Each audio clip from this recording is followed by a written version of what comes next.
அப்புறம் வந்து எனக்கு ஒரு சின்ன ஒரு டவுட் ஒன்று இருக்குது கைஸ். என்ன மாதிரியே வந்து டிப்ளமோ, ஐடிஏ, எனி டிகிரி முடிச்சுட்டு ஒரு ப்ரைவேட் செக்டாரில் ஒரு 25,000 30,000 சம்பளத்தில் எவ்வளோ பேர் வேலை செய்கிறீங்க அப்படின்னு சொல்லிட்டு தெரிஞ்சுக்கலாம்.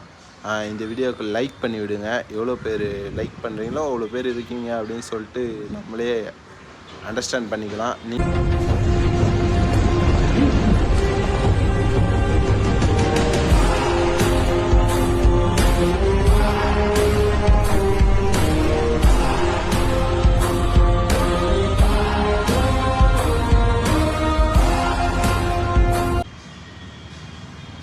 ஹாய் கைஸ், எல்லோரும் எப்படி இருக்கீங்க? நான் விஐபி வேலையை விட்டு ரிசைன் பண்ணியாச்சு. நெக்ஸ்ட்டு என்ன பண்ணலாம் அப்படின்னு ஒரு ஐடியா இருக்குன்னா, ஏதாச்சும் ஒரு பிஸ்னஸ் ஸ்டார்ட் பண்ணலாம் அப்படின்னு ஒரு ஐடியா இருக்குது கைஸ். என்ன பண்ணலான்னு சொல்லிட்டு தான் தெரில.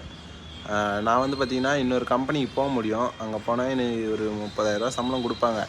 அப்படி கொடுத்தாலும் ஒரு 10 வருஷம் கழித்து நான் என்ன பண்ணுவேன் அப்படின்னு சொல்லிட்டு எனக்கே தெரியல. அதனால் வந்து நான் அந்த ரிஸ்க்கை இப்போவே எடுக்கலாம் அப்படின்னு சொல்லிட்டு தான் எதனா பிஸ்னஸில் இறங்கலாம் அப்படின்னு சொல்லிட்டு வெயிட் பண்ணிக்கிட்டு இருக்கேன். என்ன பண்ணலாம் அப்படின்னு சொல்லிட்டு கமெண்டில் தட்டி விடுங்க. நான் உட்காந்து பொறுமையாக படிக்கிறேன். படித்து எது வேணுமோ அதை சூஸ் பண்ணலாம். பொறுமையாக அப்டேட் வந்துடும் உங்களுக்கு. அவ்வளோதாங்க இந்த வீடியோ. நம்ம நெக்ஸ்ட் வீடியோவில் பார்க்கலாம். பாய்.